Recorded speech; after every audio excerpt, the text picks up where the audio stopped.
इस पूरे वर्ल्ड की पॉपुलेशन मोर देन 8 बिलियन है, जिनमें से अकेले भारत में ही मोर देन 1.38 बिलियन पीपुल्स रहते हैं। भारत जो कि एक सेक्युलर स्टेट है, एक पंथ निरपेक्ष गणराज्य है, और इसी वजह से इस राष्ट्र में, हमारी कंट्री में हिंदू, मुस्लिम, सिख, ईसाई, पारसी, बौद्ध, जैन और ढेर सारे रिलीजियस कम्युनिटी के लोग रहते हैं। तो अब अगर इंडियन लॉ को हम मोटे तौर पे डिवाइड करें तो इसको दो पार्ट्स में क्लासिफाई कर सकते हैं, जहां पे पहला पार्ट इसका जनरल लॉ का होगा और दूसरा पार्ट इसका पर्सनल लॉ का होगा। जनरल लॉ के अंतर्गत आते हैं Indian penal code, constitutional law, Indian evidence act, Indian contract act जैसे ढेर सारे लॉज। और पर्सनल लॉज के अंतर्गत आते हैं हिंदू लॉ, मुस्लिम लॉ और ढेर सारे पर्सनल लॉज। तो आज के इस वीडियो में हम हिंदू लॉ के बारे में, इनका इंट्रोडक्शन पोर्शन कि हिंदू होता कौन है, हिंदू लॉ किन किन के ऊपर एप्लीकेबल होता है, कैसे इन्हें एनैक्ट किया जाता है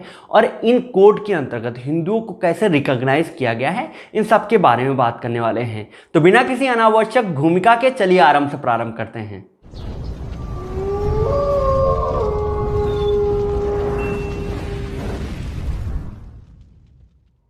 कोडिफाइड हिंदू लॉ, जिसे हिंदू कोड भी कहते हैं, वो BN राव कमेटी द्वारा ईयर 1947 में प्रोविजनल पार्लियामेंट में प्रेजेंट किया गया था। लेकिन इसी ईयर इसके डिसोल्यूशन होने की वजह से, इसे डिसोल्यूट होने की वजह से ये पास ना हो सका, और आफ्टर इंडिपेंडेंस या स्वतंत्रता के बाद इसे 4 पार्ट में स्प्लिट करके एनेक्ट किया, जहां पे इसका पहला पार्ट हिंदू मैरिज एक्ट 1955 को, जो कि इफेक्ट में आया 18 मई 1955 को, और इसका दूसरा पार्ट हिंदू सक्सेशन एक्ट जो कि इफेक्ट में आया था 17 जून 1956 को। इसका तीसरा part Hindu minority and guardianship act 1956 के रूप में आया, जो कि इफेक्ट में आया था 25 जनवरी 1956 को। और इसका चौथा part Hindu adoption and maintenance act के रूप में आया, जो कि इफेक्ट में आया था 21 दिसंबर 1956 को। तो अब सबसे पहला और महत्वपूर्ण सवाल कि आखिर हिंदू कौन है, हु इज हिंदू। तो इसको हम 3 पार्ट्स में क्लासिफाई करके पढ़ेंगे, 3 पॉइंट्स में इन्हें डिवाइड करके पढ़ेंगे। जहां पे सबसे पहला पार्ट उन थ्योरीज के बारे में जो कि कई सारे विद्वानों, कई सारे मनीषियों तथा कथित विद्वानों या सो कॉल्ड स्कॉलर्स के द्वारा दिया गया है, जिनके अनुसार ये कहा गया है कि जो हिंदू शब्द आया, जो हिंदुस्तान में रहने वाले लोग हैं, इनको हिंदू नामकरण जो है, ये नाम ये पर्शियन लोगों द्वारा दिया गया, और वो इस वजह से दिया गया क्योंकि जो पर्शियन लोग थे वो सा शब्द उच्चारित नहीं कर पाते थे, वो सा को हा बोलते थे। इसीलिए सिंधु नदी के किनारे रहने वाले जितने भी लोग थे उन सब को हिंदू कहा गया। लेकिन कुछ ऐसे भी फैक्ट्स हैं जो इस थ्योरी को गलत साबित करते हैं। जहां सबसे पहला फैक्ट ये है कि अगर पर्शियन लोगों को स शब्द उच्चारित करने में समस्या होती थी तो उन्होंने संस्कृत को संस्कृत ही क्यों उच्चारित किया, संस्कृत ही क्यों उल्लिखित किया, अपनी रचनाओं में उन्हें एक्सप्रेस क्यों किया,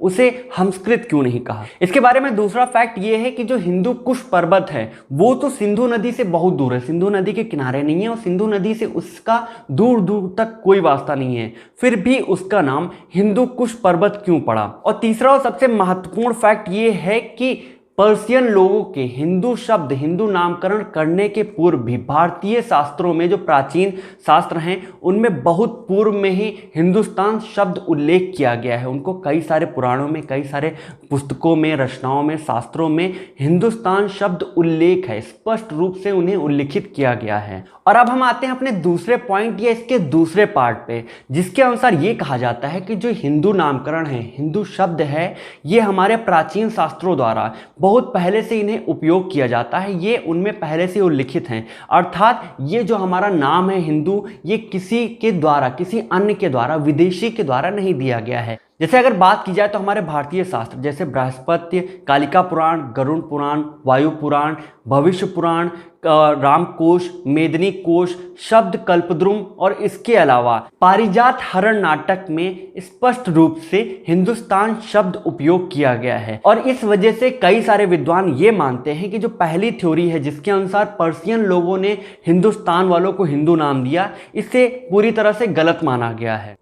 बृहस्पति आगम जो कि भारत में कई हजार साल पहले लिखी गई है ऐसा कहा जाता है, उसके स्टार्टिंग के चैप्टर में ही एक मंत्र दिया गया है जिसमें लिखा गया है ओमकार मूल मंत्रांड पुनर्जन्म दृढ़ाशया गो भक्तो भारत गुरु हिंदू हिर्सन दूषका। दैट मीन्स कि ओमकार जिसका मूल मंत्र है, पुनर्जन्म में जिसकी आस्था है, दृढ़ आस्था है, भारत ने जिसका प्रवर्तन किया है तथा जो हिंसा की निंदा करता है, कड़ी निंदा करता है, वह व्यक्ति हिंदू है। उसी बृहस्पति आगम में एक दूसरी जगह एक दूसरा मंत्र लिखा हुआ है जहाँ पे ये कहा गया है कि हिमालयात समारभ्य यावत इंदु सरोवरम तम देव निर्मितम देशम हिंदुस्तानम प्रचक्षते। दैट मीन्स कि हिमालय से प्रारंभ होकर इंदु सरोवर जिसको हिंद महासागर कहते हैं तक यह देव निर्मित देश हिंदुस्तान कहलाता है। और तीसरा सबसे लास्ट पॉइंट जो कि शास्त्री यज्ञ पुरुष Das ji and others versus मूलदास वैश्य के केस में सुप्रीम कोर्ट ने श्रीमान बाल गंगाधर तिलक जी द्वारा दिए गए हिंदुओं को पहचानने की, किसी व्यक्ति को हिंदू के रूप में कैसे पहचाना जाएगा, वो कुछ 3 पॉइंट्स दिए गए थे, उनको पुनः दोहराया, जिसके अंतर्गत वो व्यक्ति जो कि वेद की सर्वोच्चता को मानता हो, उसमें विश्वास रखता हो। दूसरे पॉइंट के अंतर्गत जो पॉलीथीज्म या बहुदेववाद में विश्वास रखता हो, उनको मानता हो। और तीसरे पॉइंट के अंतर्गत वो ये मानता हो, वो ये रिकॉग्नाइज करता हो कि मोक्ष के कई सारे मार्ग हैं, उस व्यक्ति को हिंदू के रूप में स्वीकार किया जाएगा।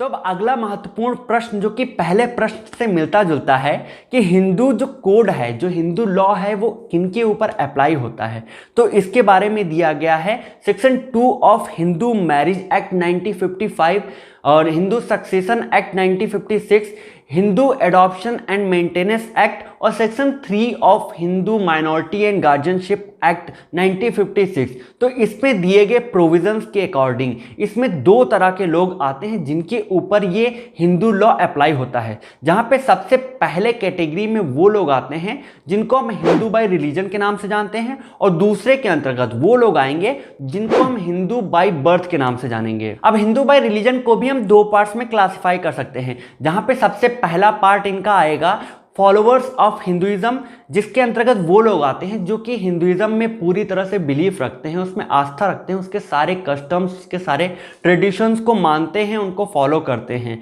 उसके अलावा दूसरा पार्ट उन लोगों का आएगा जो कि कन्वर्टर्स या रिकन्वर्टर्स हैं। कन्वर्टर का मतलब ये हुआ कि जो किसी और रिलीजन के थे लेकिन उन्होंने अपने आप को कन्वर्ट करके एक रूपांतरण करके हिंदुइज्म में आए हैं, हिंदू बने हैं। और दूसरे रिकन्वर्टन में वो लोग आएंगे, रिकन्वर्टर्स में वो लोग आएंगे जो कि पहले हिंदू थे लेकिन कन्वर्ट होकर किसी और रिलीजन में चले गए थे, लेकिन फिर से किसी वजह से वो फिर से लौट कर हिंदुइज्म में आए हैं। और दूसरा पार्ट जो कि हिंदू बाय बर्थ का है, तो इसको भी 2 पार्ट्स में क्लासिफाई कर सकते हैं, जहां पे पहला पार्ट ये कहता है कि वो सारे लोग, वो सारे बच्चे जिनके बोथ पेरेंट्स यानी माता और पिता दोनों ही हिंदू हैं, उन पे नेचुरल तरीके से ये सारा हिंदू लॉ अप्लाई होगा। और इसके अलावा अगर किसी बच्चे के माता या पिता में से कोई एक भी हिंदू है और उस बच्चे को हिंदू रीति रिवाज के अनुसार, हिंदू कस्टम्स के अनुसार उनका पालन पोषण किया गया, उसको बड़ा किया गया है, तो वो बच्चा भी हिंदू माना जाएगा। इसमें सबसे इंपॉर्टेंट केस है मेनका गांधी वर्सेस इंदिरा गांधी का केस, जिसमें कोर्ट ने ये डिसीजन दिया था कि वो बच्चे जिनका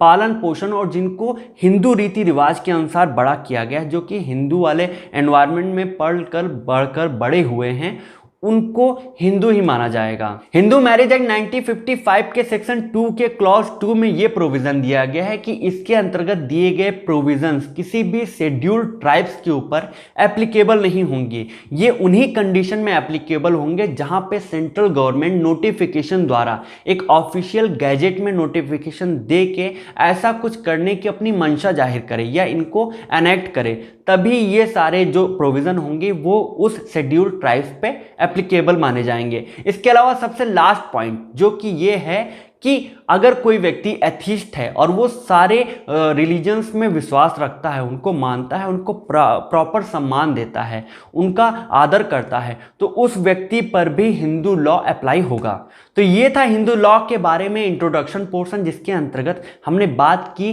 कि इसके अंतर्गत कौन कौन से एनेक्टमेंट, कौन कौन से लॉज आते हैं, हिंदू कौन है, हिंदू जो लॉ होता है वो कौन कौन से व्यक्तियों के ऊपर एप्लीकेबल होता है। आई होप आपको ये सारे पॉइंट्स अच्छे से समझ में आ गए होंगे। बाकी के लॉ से रिलेटेड वीडियोस, पॉइंट्स, टॉपिक्स और जजमेंट्स के लिए बने रहिएगा हमारे साथ। नमस्कार।